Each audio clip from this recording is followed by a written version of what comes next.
and the traders and yes, there were many facets. The Hawaiians were trying to protect their women. Venereal disease was one of the major factors for the reduction of the Hawaiian population, besides and in addition to the plagues and things that came through all the Western diseases. So they were trying to protect their women. They were trying to protect their people from alcohol because they saw it as a threat. The sailors, Lahaina Roads was a very, very popular port for the whalers. And the reason it was so popular, because the sea captains wanted to come to Lahaina rather than Honolulu, because Lahaina didn't have any booze, and they could control their crews. Oh, really? I never And knew that's that. how Lahaina became this huge re-provisioning port, where there were other ports in Hawaii, but the captains couldn't control their crews there. So, you know, when you take a slice of time and you study it and you live in it like I did, all of these other little nuances come out, and they add richness, they add balance, and they add more correctness to the history. But really, I had to do all that, but really I want to put the story back in history. Mm-hmm. I don't want to write a history book because a lot of people don't read history books. Mm-hmm. I want the history in the hands of the casual reader. I want the visitor, I want the casual reader to learn more about old Hawaii. Did you begin to identify with this amazing chiefess? You're on her land, you're researching her. It really wasn't that long ago as history goes, right? I mean, we're looking, how many, 150, 180 years maybe? Yeah, in that era. That's not that long ago. Did you begin to actually feel her voice? Yes. That was a spiritual process for me. When I first started studying her, I had a few documents and I had the land. And I found her gravesite. Did you really? Her gravesite is a protected piece of property that Kapalua Land Company has preserved for all these 139, 140 years. Oh my gosh, how did you find her gravesite? I stumbled on it. And from the documents that I had, I knew what it was. And then I didn't know what to do. I didn't know if I should tell anybody or do anything.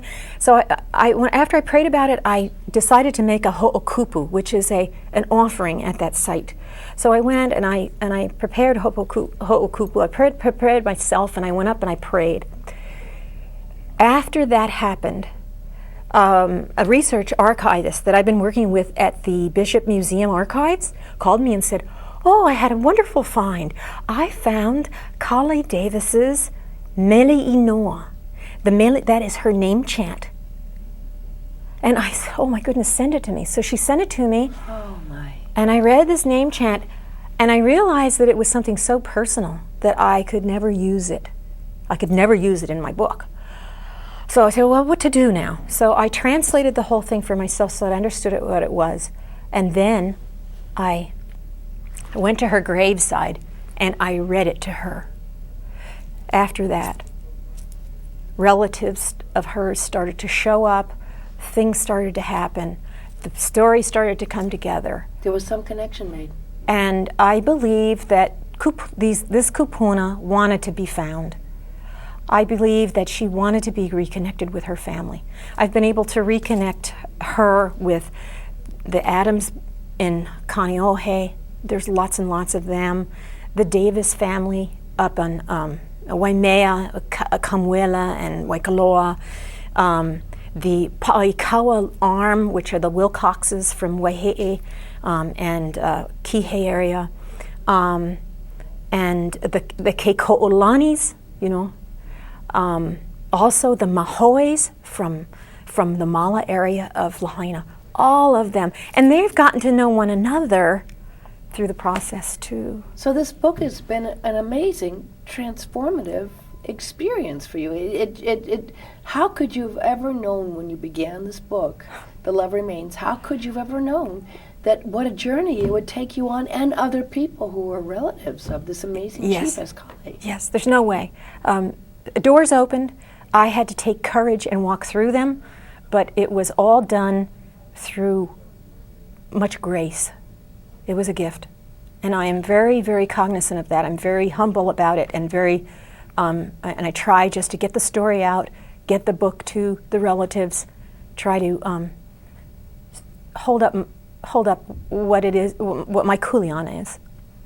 And you now, even though a book becomes like a child, and you've got to usher it out to the world and let it find its wings and its audience, which is a lot of work. I don't know if people realize how much work it is to get a book out, but you've done a lot of that, and you do have it, you know, on your website at theloveremains.com and Barnes and Nobles. I know it's been very good to you, and it has it there. But now you're working on your next book, right?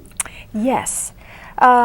My next, I feel that it's important for me to, this book was sort of for women, and I feel it's important to support the men. So I'm writing a story, which is an action story, a story of intrigue, a story of sacrifice, a story of grit, which will be focused on the leadership in prehistoric Hawaii. How long ago would that be? That would be 18th century, the 1700s, the time leading up to the emergence of the young ruler Kamehameha. There are a lot of really, really exciting new young leaders in Hawaii today. It's the heritage that they have from their ancient leaders is huge. And I want to put that now into a story for the casual reader. I want other young people around this island group to be encouraged by their legacy. So that's what I'm trying to do. I've been studying men, how men operate, Hawaiian leaders, Hawaiian legend, and all of that for about 3 years now, and I'm ready to begin. The story will take place in Makena area, an area that is about to be covered with concrete because a lot of building has been approved down there. And then the history of Makena is very little known. Lucienne Dene and her project Kaeo have provided a wonderful, wonderful resource in the history, and she has encouraged me to use her resource as materials for my story, and I'm excited about that. And what I'm mostly excited about is doing something for the next generation of Hawaiian men. I think it's so wonderful. You also began your own publishing company, so this is actually out as you as the publisher. It's Honu Publications? Honu Publications. Which but people can find you by going to theloveremains.com. They can check the history out. They'll be able to be kept posted about your new book, and we'll be very excited. We'll have to have you back when your new book comes out. Thank you. I am so grateful to you. I've learned a lot just by meeting you and reading the book and finding out about you and going to the website. And there's so much dedication and pure heartfelt inspiration that comes through you. So I just want to say a big mahalo to you, Katherine, for your beautiful, beautiful work on The Love Remains. And I send many blessings to your new project. I can't wait to see it. Iko loko meka. And thank you so much for being with us today. Haina mai ka puana, ahu palakua, e niki niki ahi ahi, ka homea o whaniolo.